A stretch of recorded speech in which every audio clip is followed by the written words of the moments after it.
نحمده ونصلي على رسوله الكريم أما بعد فأعوذ بالله من الشيطان الرجيم بسم الله الرحمن الرحيم واعتصموا بحبل الله جميعا صدق الله العظيم۔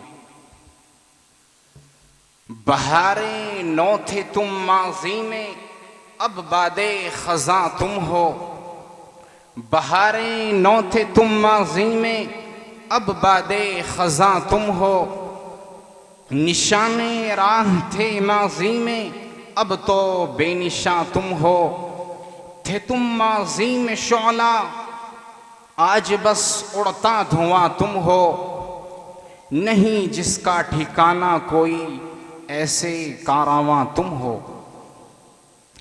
حضرات، حکم صاحبان اور اسٹیج پر رونق افروز میرے موقر اساتذہ کرام اور گلشن علمیہ کے عندلیب و نور و نکہت سے معمور اس روح پرور بزم میں ناچیز کو مسلمانوں کی ذلت اور اس کے وجوہ و اسباب پر روشنی ڈالنی ہے، یعنی اس قوم کی داستان علم سنانی ہے جس کو خیر امت کا لقب عطا ہوا ہے۔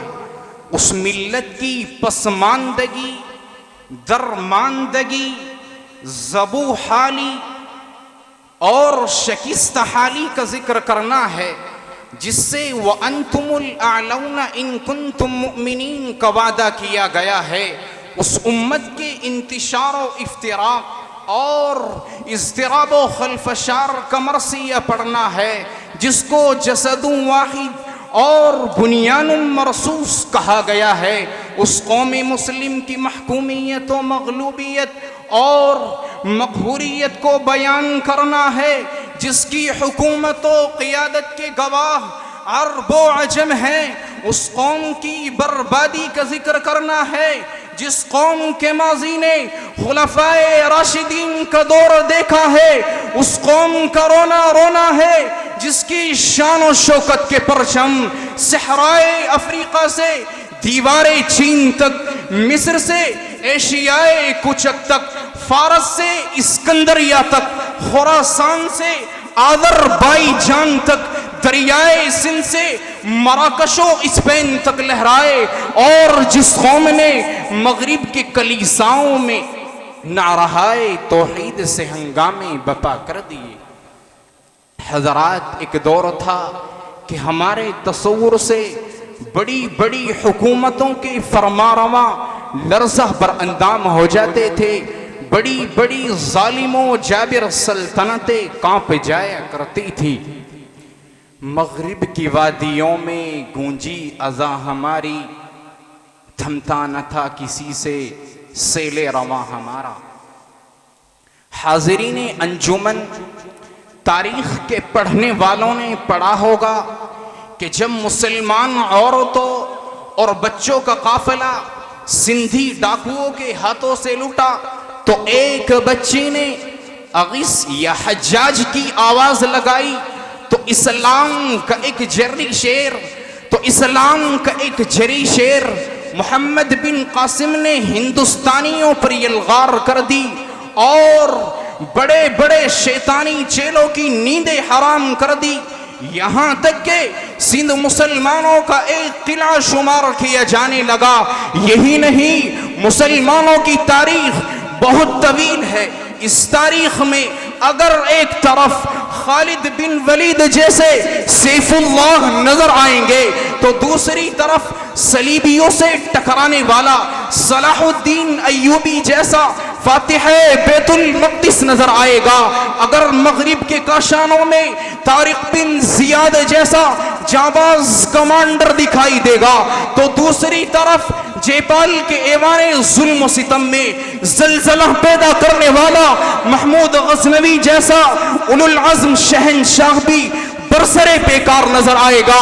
اگر میسور کی دھرتی پر جام شہادت نوش کرنے والا سلطان ٹیپو جیسا شمع توحید اور رسالت کا بے باک پروانہ ملے گا، تو دوسری طرف جلال آباد کی سرزمین پر حمزہ رضی اللہ عنہ کی سنت کو زندہ کرنے والا شفیق مدنی جیسا مستانہ شہادت بھی دکھائی دے گا۔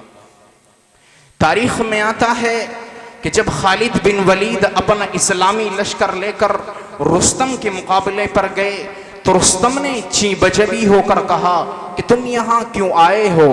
تو حضرت خالد بن ولید نے جواب دیا، ہم کو تمہارا خون لذیذ لگتا ہے، اس کو پینے آئے ہیں۔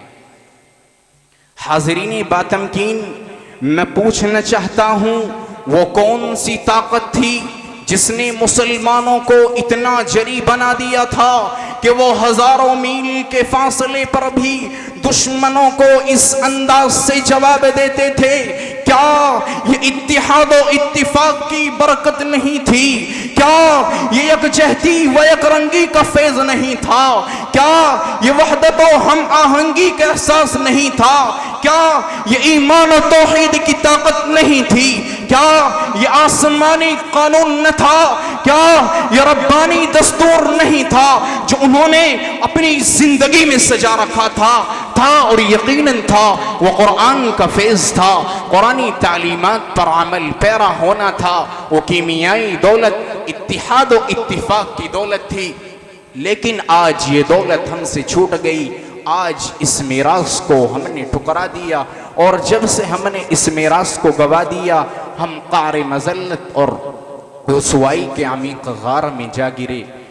گوا دی ہم نے جو اسلاف سے میراث پائی تھی، گوا دی ہم نے جو اسلاف سے میراث پائی تھی، سریان زمیں پر آسماں سے ہم کو دے مارا۔